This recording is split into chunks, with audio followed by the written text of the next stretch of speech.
Oi Flávio, tudo bem? Explicando o primeiro critério de divisão que eu fiz, cada empresa eu calculei a receita média de todos os períodos dela. Então, por exemplo, essa empresa aqui ela negociou de 2012 a 2020, os 9 períodos completos. Então, eu calculei qual que é a receita média que ela teve nesses 9 anos. Então, todas as empresas eu calculei essa receita e utilizei isso como critério para divisão em 3 grupos distintos. Grupo 1, grupo 2 e grupo 3, sendo que cada grupo tem no mínimo 360 empresas. E esse foi o critério que eu utilizei para divisão por grupos. E eu realizei alguns testes aqui no Stata, justamente focados aqui nos 3 grupos. Então eu fiz os testes aí para o grupo 1, tanto do ROA quanto aqui do ROA, quanto do QT Tobin, que está aqui nessa parte de baixo, tanto do QT Tobin. Esse arquivo CMCL é o arquivo onde tem os resultados. O arquivo base é o arquivo que tem a base que eu utilizei. E aqui tem o do file. Dentro dessa pasta que eu também inseri,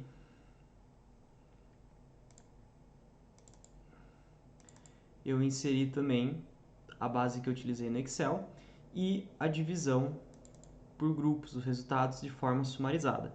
Então aqui dentro desse Word eu tenho para a amostra total, que também está disponível aqui, tanto o arquivo de base quanto de resultado do Stata, e coloquei nesse arquivo aqui qual que é o modelo, por exemplo, aqui o da amostra total, do ROA, o modelo de efeitos fixos foi o mais adequado, coloquei aqui os resultados de efeitos fixos, né, e coloquei na tabela o que a literatura indica e qual foi o resultado que eu encontrei.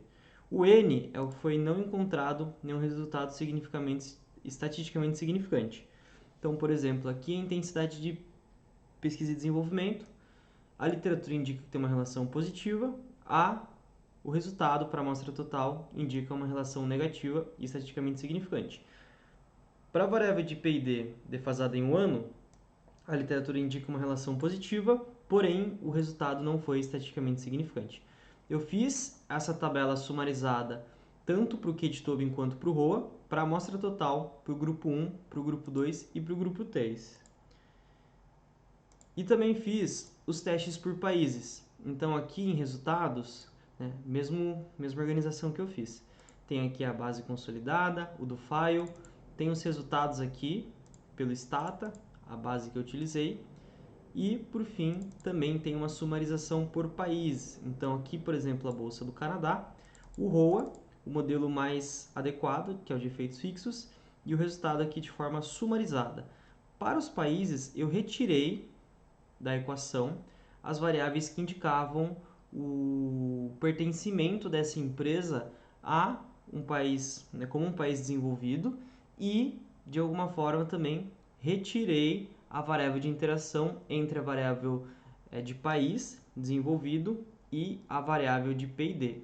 Então, essa é a diferença entre os dois arquivos também. Aqui, por exemplo, como é o grupo geral, tem a variável dummy de país desenvolvido e a variável de interação, que é a multiplicação dessa dummy pela intensidade de P&D.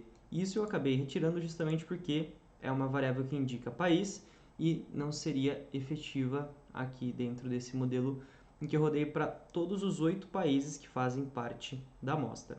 Um ponto que eu acabei citando no meu e-mail é que eu vou ter que refazer, né, dentro da dissertação, uma parte, pois a divisão que eu tinha selecionado, eu tinha considerado Hong Kong como um país emergente, mas diversos critérios que eu vi, e eu utilizei o da S&P, ele, de alguma forma, Hong Kong é considerado como um país desenvolvido. Então, acaba saindo as empresas que fazem parte de Hong Kong, são listadas em Hong Kong, do grupo de países emergentes, e ela vai para o de países desenvolvidos. Foi justamente essa alteração que eu indiquei no e-mail para você. Já substituí os arquivos no Drive e também vou ter que fazer essa alteração dentro da minha dissertação, mas eu já tenho andado junto aí com os feedbacks da Marli, da Isabel e seu. Estou aplicando eles e já tem uma parte escrita mostrando esse critério que eu acabei utilizando para a definição de qual país é emergente e qual é desenvolvido.